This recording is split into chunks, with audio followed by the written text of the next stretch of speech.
Hey, salut à toi, j'espère que tu vas bien. Cette semaine, dans ma vidéo, je veux qu'on aborde l'antéversion du bassin. Donc, le positionnement des hanches du bassin qui est trop prononcé vers l'avant, qui va m'amener un creux au niveau du dos.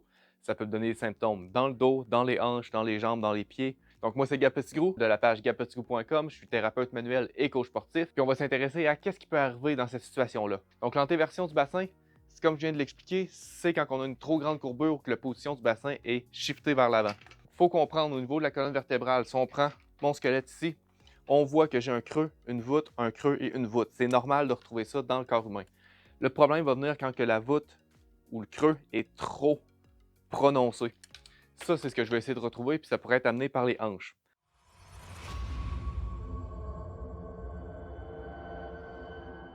Donc, le classique qu'on va dire dans cette situation-là, ce serait d'avoir des ischios et des abdos trop faibles. Mon bassin est shifté par l'avant, mes abdos sont étirés, mes ischios sont étirés. Donc, la logique, c'est qu'ils sont trop faibles. Je vais venir les muscler pour essayer qu'ils tirent, qu'ils tirent, qu'ils tirent, qu'ils tirent, qu'ils tirent et me ramener dans la bonne place. Mais on a vu au fil des années que ce n'est pas la bonne solution. C'est ce qu'on pensait, mais un muscle étiré, c'est un muscle qui est faible de toute façon. Je ne veux pas étirer un muscle faible, puis je ne veux pas stimuler un muscle qui est déjà trop tendu. Donc, il faut que j'aille m'assurer lequel qui me cause problème dans cette situation-là. Donc, je ne parle pas vraiment d'une faiblesse au niveau des abdos et des ischios, mais je vais parler plutôt des fléchisseurs de la hanche, les muscles qui vont me permettre de faire ces mouvements-là ici au niveau de ma jambe ou encore de pencher le corps vers l'avant. Donc, si c'est 5 muscles-là, 3 qui sont plutôt au niveau de la hanche, on parle plutôt des muscles quadriceps qui vont s'attacher jusque dans le haut pour venir faire une flexion jusqu'à 90. Et les suivants, c'est le psoas iliacus qui vient un peu plus haut au niveau de la colonne ici pour me permettre de faire une flexion au-dessus du 90. Fait que c'est surtout ces muscles-là ici qui vont m'intéresser pour aujourd'hui. Si ces muscles-là sont trop tendus, s'ils compensent pour une faiblesse que tu as ailleurs, ils vont être trop stimulés puis ils vont tirer dans cette position-là. Qu'est-ce que je fais pour avoir une solution durable? Ben déjà, il faut tester, savoir lequel est trop tendu puis lequel est trop faible. Donc, premier test qu'on va faire, ça sera pour les tests fléchisseurs. On va prendre un banc. Le but sera vraiment de coller mon dos le plus possible au banc, puis je veux voir si je suis capable de rester dans cette position-là sans décoller le dos. Parce que je l'ai dit, le psoas, c'est un muscle qui s'attache au niveau de la jambe, mais qui va passer jusque dans ma colonne vertébrale. S'il tire trop, hop, il va venir me tirer devant, un peu comme ça ici. Donc, sur le dos, les deux genoux sur moi. Je vais me prendre un genou seulement. En venant ici comme ça, de déposer la jambe sur le banc sans décoller, c'est que j'ai pas de problème. Si par contre je suis pas capable, puis rendu ici, mon dos décolle, c'est que j'ai un des fléchisseurs qui est trop tendu. Donc dans cette position-là, si mon dos décolle et que je déplie et que ça règle le problème, c'est qu'on a un problème de quadriceps. Dans cette position-ci, si je déplie et ça règle pas mon problème, le problème est vraiment au niveau du psoas. À partir de là, c'est là que je vais venir m'étirer. Si c'est le quadriceps, l'exercice le plus facile, ce serait de faire avec le mur, les deux genoux collés ensemble. Je viens chercher mon pied ici. Si je ne suis pas capable, je pourrais prendre une serviette ou quoi que ce soit. Puis je vais essayer de venir pousser mon bassin vers l'avant.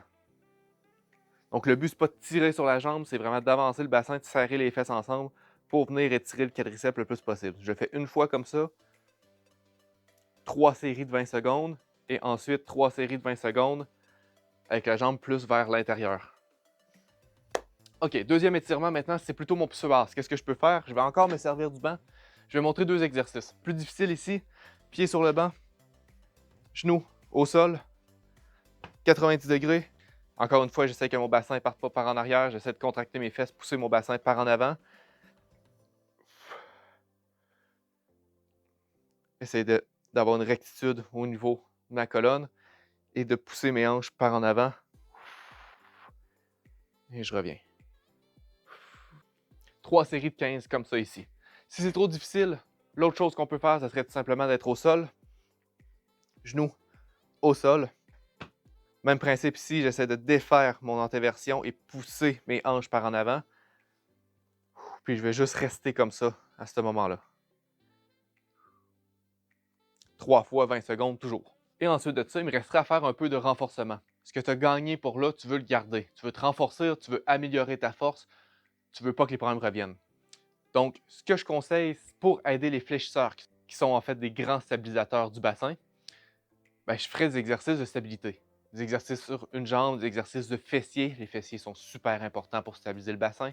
Des exercices de hanches. Donc, je vais t'en proposer 2 ou 3. Premier que je pourrais conseiller, ce serait, on va reprendre le même principe pour travailler un peu plus basse encore, on va faire un 2 en 1, c'est-à-dire fente bulgare. Pied sur le banc ici, jambe à 90 environ en avant. Donc, à chaque fois que je vais descendre, j'ai un étirement ici, contraction de la fesse opposée. Étirement, contraction de la fesse. Je le fais de l'autre côté. Étirement, contraction de la fesse. Donc, toujours 3 séries de 15 répétitions, lentement au poids du corps, ça pourrait être super. Un autre exercice qui serait pas mal pour renforcer les hanches, ce serait le bridge. Glute bridge, on va prendre un tapis. Donc, le glute bridge, c'est un exercice que ça fait quasiment plus de 35 ans qu'il essaie de trouver un exercice qui est meilleur que ça au niveau de la contraction musculaire de la fesse, puis il n'y en a aucun, ou presque. Donc, on se couche ici, comme ça, sur le dos, les genoux 90 degrés, les talons un peu plus collés ensemble. Et le but, c'est de contracter les fesses, de monter le bassin le plus haut possible et garder la contraction 1 à 2 secondes, comme ça ici.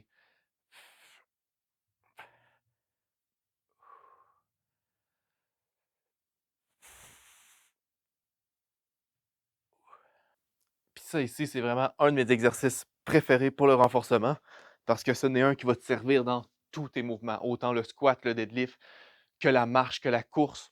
Peu importe, c'est un exercice qui est super important, il ne faut pas que tu passes à côté. Donc, ce qu'il nous reste à faire maintenant, on a fait du renforcement musculaire, on a fait détendre les muscles qui étaient trop tendus, puis les muscles qui étaient trop faibles, ben, on peut reprendre un peu de force maintenant par leur position.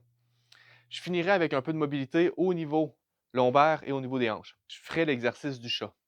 Donc, l'exercice que je te parle ici, c'est le suivant. Sur les genoux et sur les mains, le but va être d'essayer de creuser la colonne le plus possible, sans bouger les bras, sans les plier, puis ensuite d'essayer de sortir le dos le plus possible. Mais là, moi, ce que je te conseille, c'est de porter une attention plus particulière sur ton bassin. Donc, essayer de sortir le bassin et de le rentrer. Encore une fois, c'est un exercice que je recommande 3 fois 15 répétitions, au moins une fois par jour. Fait que si ma vidéo t'a plu, laisse-moi le savoir en commentaire. Si tu as besoin d'un programme d'entraînement, va voir sur mon site gapetsu.com, puis on se revoit dans ma prochaine capsule vidéo. Allez, ciao, prends soin de toi. À la prochaine.